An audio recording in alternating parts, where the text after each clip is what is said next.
hermanas que nos vemos en este lugar. Siempre estemos orando por cada uno de ellos también. Dios le bendiga, estamos contentos de verlo nuevamente con nosotros. Dios es bueno, en el nombre de Jesús.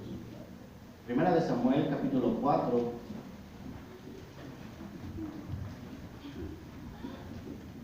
Versos del 1 al 22, también la hermana Francisca, que ya está con nosotros, pudo ir y regresar con bien en ese viaje. Y gracias a Dios que Él, hermanos, de alguna manera nos guarda, nos protege y nos permite estar aquí reunidos. Lo tenemos, hermanos, primera de Samuel, capítulo 4, versos del 1 al 22. Yo lo voy a leer, usted me sigue con su vista. Y después oramos todos juntos. Leemos en el poderoso nombre de nuestro Señor Jesucristo. La palabra dice: y Samuel habló a todo Israel. Por aquel tiempo salió Israel a encontrar en batalla a los filisteos y acampó junto a Ebenezer. Los filisteos acamparon en Afec. Los filisteos presentaron la batalla a Israel y trabándose el combate, Israel fue vencido delante de los filisteos, los cuales hirieron en la batalla en aquel campo como a 4,000 hombres. Cuando volvió el pueblo al campamento, los ancianos de Israel dijeron: ¿por qué nos has herido hoy Jehová delante de los filisteos? Traigamos a nosotros en Silo el arca del pacto de Jehová, para que viniendo entre nosotros nos salve de la mano de nuestros enemigos. Y envió el pueblo a Silo, y trajeron de allá el arca del pacto de Jehová de los ejércitos, que moraba entre los querubines. Y los dos hijos de Elí, Ofni y Fines, estaban allí con el arca del pacto de Dios. Aconteció que cuando el arca del pacto de Jehová llegó al campamento, todo Israel gritó con tan gran júbilo que la tierra tembló. Cuando los filisteos oyeron la voz de júbilo, dijeron: ¿qué voz de grande júbilo es esta en el campamento de los hebreos? Y supieron que el arca de Jehová había sido traída al campamento. Y los filisteos tuvieron miedo, porque decían: ha venido Dios al campamento. Y dijeron: ay de nosotros, pues antes de ahora no fue así. Ay de nosotros, ¿quién nos librará de la mano de estos dioses poderosos? Estos son los dioses que hirieron a Egipto con toda plaga en el desierto. Esforzaos, oh filisteos, y sed hombres, para que no sirváis a los hebreos como ellos os han servido a vosotros. Sed hombres y pelead. Pelearon pues los filisteos, e Israel fue vencido, y huyeron cada cual a sus tiendas. Y fue hecha muy grande mortandad, pues cayeron de Israel 30,000 hombres de a pie. Y el arca de Dios fue tomada, y muertos los dos hijos de Elí, Ofni y Fines. Corriendo de la batalla un hombre de Benjamín llegó el mismo día a Silo, rotos sus vestidos y tierra sobre su cabeza. Y cuando llegó, he aquí que Elí estaba sentado en una silla vigilante junto al camino, porque su corazón estaba temblando por causa del arca de Dios. Llegando pues aquel hombre a la ciudad, y dadas las nuevas, toda la ciudad gritó. Cuando Elí oyó el estruendo de la gritería, dijo: ¿qué estruendo de alboroto es este? Y aquel hombre vino deprisa y dio las nuevas a Elí. Y era ya Elí de edad avanzada de 98 años, y sus ojos se habían oscurecido de modo que no podía ver. Dijo pues aquel hombre a Elí: yo vengo de la batalla, he escapado del combate. Y Elí dijo: ¿qué ha acontecido, hijo mío? Y el mensajero respondió diciendo: Israel huyó delante de los filisteos, y también fue hecha gran mortandad en el pueblo. Y también tus dos hijos, Ofni y Fines, fueron muertos, y el arca de Dios ha sido tomada. Y aconteció que cuando él hizo mención del arca de Dios, Elí cayó hacia atrás de la silla, al lado de la puerta, y se desnucó y murió, porque era hombre viejo y pesado, y había buscado Israel 40 años. Y su nuera, la mujer de Fines, que estaba encinta, cercana al alumbramiento, oyó el rumor de que el arca de Dios había sido tomada, y muerto su suegro y su marido, se inclinó y dio a luz, porque le sobrevinieron sus dolores de repente.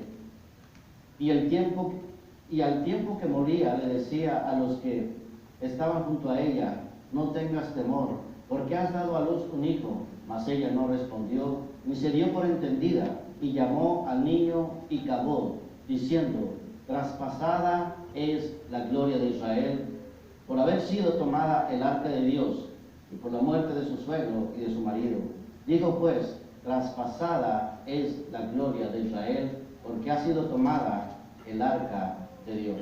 Padre Celestial, en el nombre de Jesús venimos delante de tu presencia en estos momentos para agradecerte, Señor, por el gran privilegio, la gran bendición, Señor, que nos das a cada uno de nosotros, conforme a tu gran misericordia, Señor, de estar aquí en tu casa de oración. Por eso te agradecemos, Señor, y te bendecimos grandemente. Pero al mismo tiempo, Señor, venimos delante de tu presencia a pedirte, a suplicarte, Señor, que seas tú hablando a la vida de cada uno de nosotros.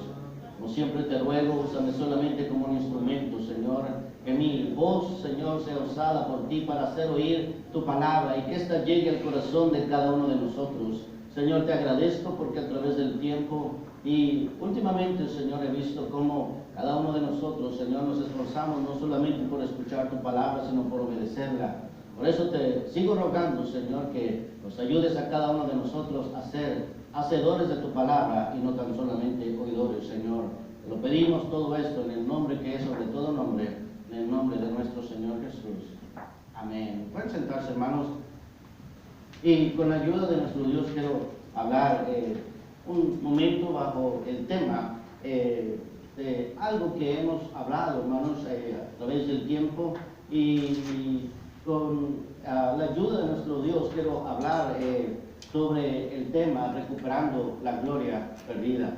Algo que nosotros vemos a través de la Escritura, hermanos, a través de este pasaje que acabamos de leer, es una de las historias tristes del pueblo de Israel. Un pueblo, hermanos, que siempre fue respaldado por Dios, siempre de alguna manera pudieron ver grandes victorias de parte de nuestro Dios. Es algo que nosotros podemos encontrar en las Escrituras, como nuestro Dios les dio grandes victorias.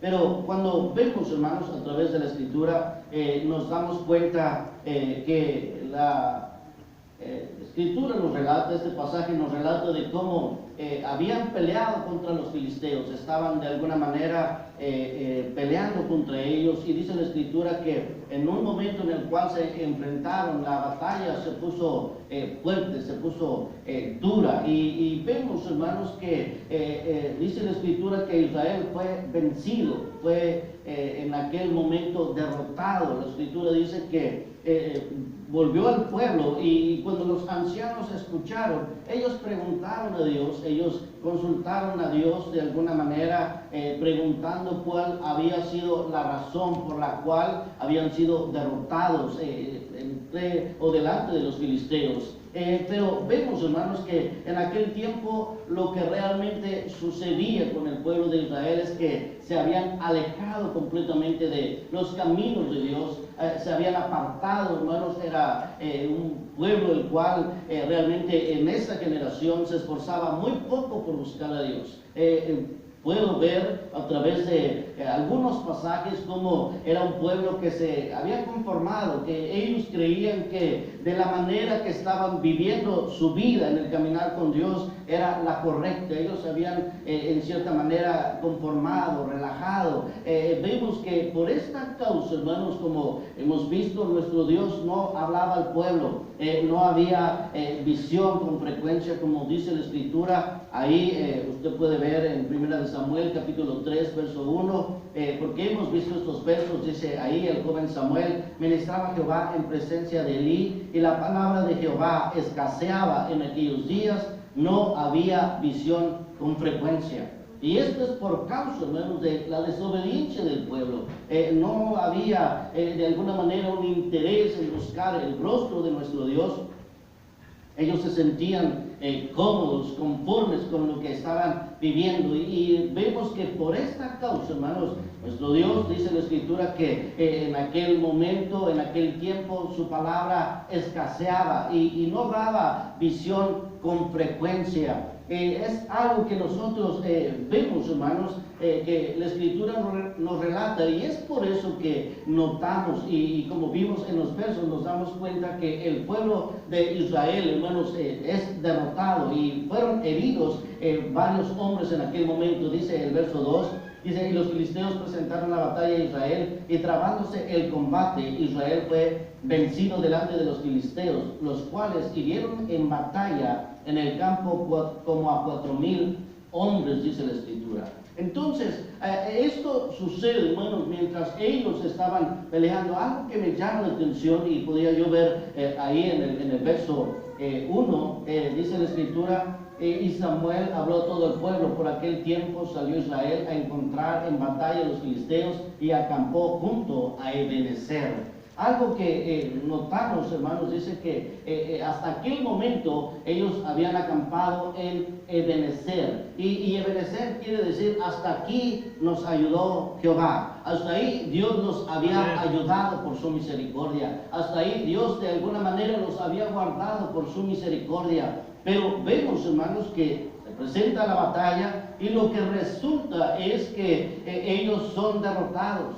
Muchas veces, hermanos, podemos ver que Dios nos guarda, Dios nos bendice, Dios nos prospera, Dios nos ayuda, hermanos. Dios suple toda necesidad por su misericordia, y por eso podemos decir Ebenezer, hasta aquí nos ayudó Jehová. Pero también podemos ver, hermanos, que si hay desobediencia de nuestra parte, si hay poco interés en buscar su rostro, si hay poco interés en la obra de Dios, hermanos, realmente no siempre vamos a poder decir Ebenezer, hasta aquí nos ayudó Jehová. Porque hay momentos, hermanos, en los cuales, como hemos visto, Dios va a permitir que pasen ciertas cosas en nuestra vida, como lo hizo con su pueblo. En ese momento fueron derrotados delante de los filisteos, y algo que nosotros podemos ver y saber, que no fue porque Dios no tuviera poder para librarlo de mano de los filisteos. No, nuestro Dios los podía librar, hermanos. Usted sabe que en diferentes ocasiones lo había hecho. No fue por eso realmente, sino que la desobediencia del pueblo llevó a que ellos pagaran, como hemos visto, las consecuencias. Vemos que en el verso 3 dice: cuando volvió el pueblo al campamento, los ancianos de Israel dijeron: ¿por qué nos ha herido hoy Jehová delante de los filisteos? Y algo que pensaron ellos, dijeron: traigamos el arca a nosotros de Silo, el arca del pacto de Jehová, para que viniendo entre nosotros nos salve de la mano de nuestros enemigos. Ellos dijeron: bueno, ya que hemos sido derrotados, ya que 4,000 hombres de nosotros han sido heridos, entonces vamos a hacer una cosa: vamos a mandar a traer el arca del pacto desde Silo, y ya que esté con nosotros, entonces Dios nos va a librar de nuestros enemigos. Usted y yo sabemos que el arca de alguna manera representa la misma presencia de Dios, hermanos. La Escritura nos relata de cómo era de madera y era cubierta de oro, y estaba en el lugar santísimo. Contenía, dice la Escritura, que una urna de oro, la cual contenía el maná, la vara de Aarón que reverdeció, dice la Escritura. También tenía las tablas de la ley. Usted lo puede ver en Hebreos capítulo 9, versos del 3 al 5, como la Escritura nos dice esto. Entonces representaba, hermanos, la misma presencia de Dios, y ellos pensaron: bueno, si traemos el arca, entonces las cosas van a cambiar, y entonces Dios nos va a dar una gran victoria, pensaban ellos. Y vemos que lo que resulta, hermanos, es que efectivamente ellos mandan traer el arca del pacto, y como mencioné, hermanos, usted puede ver ahí en Hebreos que lo que contenía, pero lo que realmente representaba era la misma presencia de Dios. Algo que nosotros vemos a través de las diferentes escrituras es que el mismo pueblo, hermanos, cuando enfrentaron ciertas cosas en su vida, Dios mismo, de hecho, mandaba que el arca del pacto fuera enfrente del pueblo, fuera delante del pueblo, porque cosas poderosas sucedían, hermanos. Vemos que la Escritura nos dice, aún el escritor de Hebreos, que de esas cosas no se podía hablar con detalle de todo lo que sucedía. Hebreos capítulo 9, versos del 3 al 5, dice: tras el segundo velo estaba la parte del tabernáculo llamada el lugar santísimo, el cual tenía un incensario de oro y el arca del pacto cubierta de oro por todas partes, en la que estaban una urna de oro que contenía el maná, la vara de Aarón que reverdeció y las tablas del pacto, y sobre ellos los querubines de gloria que cubrían el propiciatorio, de las cuales cosas no se puede ahora hablar en detalle, dice la Escritura. Vemos, hermanos, que algo poderoso sucedía cuando estaba el arca del pacto. Hemos visto cómo Dios de alguna manera bendijo la casa de Obed-Edom. Cuando el arca estuvo en su casa, dice la Escritura que aún David escuchó que la casa de Obed-Edom, hermanos, estaba siendo bendecida. Su familia estaba siendo prosperada, todas las cosas que en cierta manera rodeaban a Obed-Edom, hermanos, eran bendecidas por nuestro Dios, porque él vio con reverencia el arca del pacto. En aquel momento en cuando David trató de trasladarla a Jerusalén, usted recordará que la llevaron, dice la Escritura que la pusieron sobre unos bueyes en aquel momento, y dice la Escritura que mientras iban caminando uno de esos bueyes tropezó y Usa extendió su mano tratando de detener el arca, y en aquel momento dice la Escritura que Usa cayó muerto, y dice la Escritura que todos tuvieron gran temor, y David también, hermanos, en ese momento él tuvo temor, y él decide dejar el arca en la casa de Obed-Edom. Vemos que en ese momento, hermanos, ellos se llenan de temor, pero al mismo tiempo ven cómo Dios bendice la casa de aquel hombre y de su familia. Y la razón que sucedió eso, como hemos visto, fue porque le dieron el uso inadecuado al arca del pacto. Sabemos que tenía que ser llevada por los sacerdotes, por nadie más, solamente por los sacerdotes, pero a ellos se les hizo fácil ponerlos, hermanos, ahí para que unos bueyes la llevaron, y por eso sucedió lo que sucedió. Vemos, hermanos, que el arca del pacto, como estamos mencionando, de alguna manera representando la presencia de Dios, hermanos, cuando el arca estaba ahí, cosas poderosas sucedían, y lo vemos, si usted recuerda, la Escritura nos relata ya en el libro de Josué, capítulo 4, de cómo en el capítulo 3, perdón, cuando iban a pasar el río Jordán, cuando Moisés ya había muerto, ahora Josué de alguna manera es puesto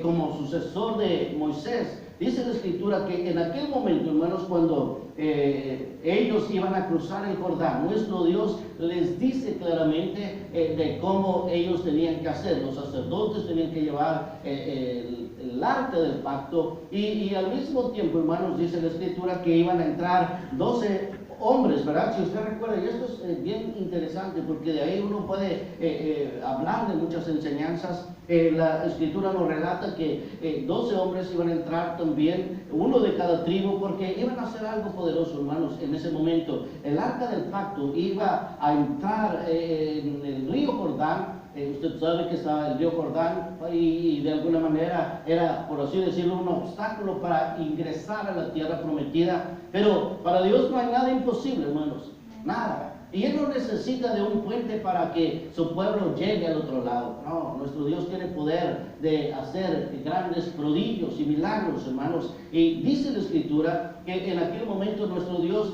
les dice que el arca va a ir primero, y una vez que los sacerdotes, hermanos, sus plantas, sus pies tocaran el agua en aquel momento del río Jordán, lo que iba a suceder es que el agua se iba a detener completamente, a detener para que el pueblo de Dios pasara, así como lo había hecho con el mar, el cual fue dividido para que el pueblo de Israel pasara. Nuestro Dios iba a hacer lo mismo con las aguas del Jordán, iba a detener las aguas del Jordán para que el pueblo de Dios pasara. Y esto iba a suceder una vez que el arca fuera llevada y los pies de los sacerdotes, hermanos, tocaron el agua. Usted lo puede ver allá en Josué capítulo 3, versos 5 en adelante. Realmente todo el capítulo nos relata acerca de esto, y vemos ahí, solamente para que notemos lo que dice la Escritura, en Josué capítulo 3 dice en el verso 5, y Josué dijo al pueblo: santificaos, porque Jehová hará mañana maravillas entre vosotros. Y habló Josué a los sacerdotes diciendo: tomad el arca del pacto y pasad delante del pueblo. Y ellos tomaron el arca del pacto y fueron delante del pueblo. Entonces Jehová dijo a Josué: desde este día comenzaré a engrandecerte delante de los ojos de todo Israel, para que entienda que como estuve con Moisés, así estaré contigo. Tú pues mandarás a los sacerdotes que lleven el arca del pacto, diciendo: cuando hayáis entrado hasta el borde del lago del Jordán, pasaréis en el Jordán. Y Josué dijo a los hijos de Israel: acercaos y escuchad las palabras de Jehová vuestro Dios. Y añadió Josué: en esto conoceréis que el Dios viviente está en medio de vosotros, y que echará delante de vosotros al cananeo, al eteo, al heveo, al fereceo, al eleseo, al amorreo y al jebuseo. He aquí el arca del pacto del Señor de toda la tierra pasará delante de vosotros en medio del Jordán. Tomad pues ahora 12 hombres de las tribus de Israel, uno de cada tribu, y cuando las plantas de los pies de los sacerdotes que llevan el arca de Jehová, Señor de toda la tierra, se sienten en las aguas del Jordán, las aguas del Jordán se dividirán, porque las aguas que vienen de arriba se detendrán en un montón. Y aconteció que cuando partió el pueblo de sus tiendas para pasar el Jordán con los sacerdotes delante del pueblo, llevando el arca del pacto, cuando los que llevaban el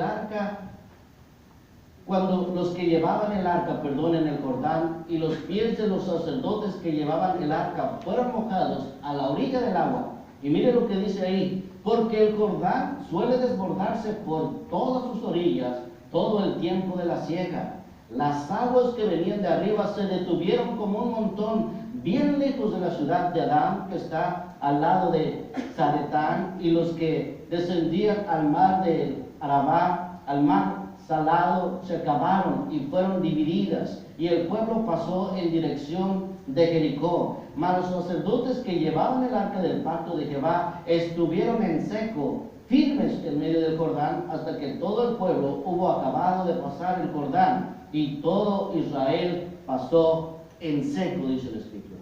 Nos damos cuenta, hermanos, como Dios les dice: van a llevar el arca, y dice que en ese momento, hermanos, cuando los sacerdotes llevaran el arca, una vez que, como vimos, sus pies, las plantas de sus pies tocaran las aguas del Jordán, entonces las aguas se dividirían, las aguas que venían de arriba se detendrían como un montón, dice la Escritura, y todas las otras aguas que van hacia el mar salado, dice la Escritura, que entonces desaparecerían. Y así sucedió, hermanos. Ellos tomaron el arca, los sacerdotes, y fueron junto con 12 hombres, hermanos, uno por cada tribu. Y entonces lo que sucede, hermanos, es que cuando ellos llegan, y hasta la Escritura de alguna manera afirma, nos hace ver, resalta cómo las aguas del Jordán en aquel tiempo, hermanos, eran tan abundantes que dice la Escritura que aún se desbordaba el río. El agua, hermanos, salía de sus límites, se desbordaba el río, llegaba hasta